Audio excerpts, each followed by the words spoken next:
Good afternoon, everyone. Thanks so much for clicking on WDTV.com. It's Thursday, April 18th.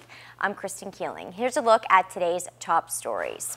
Well, fire ripped through a Bridgeport shopping plaza last night, and we're learning today that area may be closed off for quite some time. The blaze started around 7 o'clock last night and took crews hours to get it under control. Fire officials said Total Dental is destroyed, and the surrounding stores have a lot of smoke and water damage. Where or how the fire started, though, is still unknown, but the state fire marshal has been called in. Some of the owners told us they were shocked this happened, but it's not going to stop them from getting back on their feet.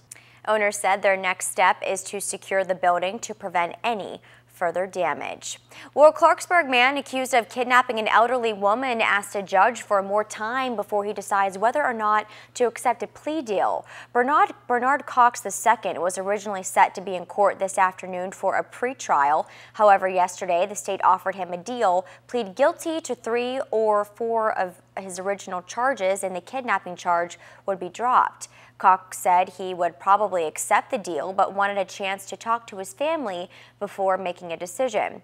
Cox is accused of breaking into an elderly woman's home last August before tying her up. She was able to escape when she convinced him to take her to a store to get some money.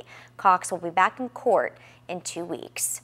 A Montrose woman is still behind bars for her alleged role in a recent bomb threat at Elkins High School. Officers said 18-year-old Amanda Starlipper apparently persuaded a minor to write the threat on March 20th. The two of them and another minor said they wanted a day off of school and thought that was a good way to do it.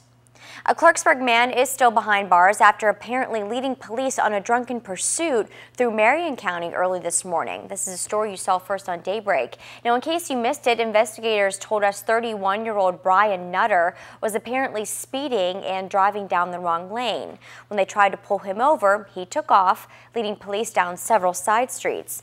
Nutter is said to have gotten out of his car behind a car wash and ran away. Police found him behind the Go-Mart on Fairmont Avenue. The FBI has released images of 2 suspects in Monday's bombings at the Boston Marathon. Now we're about to show you the pictures of those 2 men investigators are calling persons of interest. FBI investigators say they believe one of those suspects left a bag at the bomb site. At a press conference, they said these are the only pictures people should be looking at. Finding out their identities is the biggest concern. Meanwhile, earlier today, President Obama attended a prayer service honoring the victims of the Boston Marathon bombings. People lined up for hours to attend the interfaith gathering at the city's Roman Catholic Cathedral. The president offered words of comfort for all of those victims.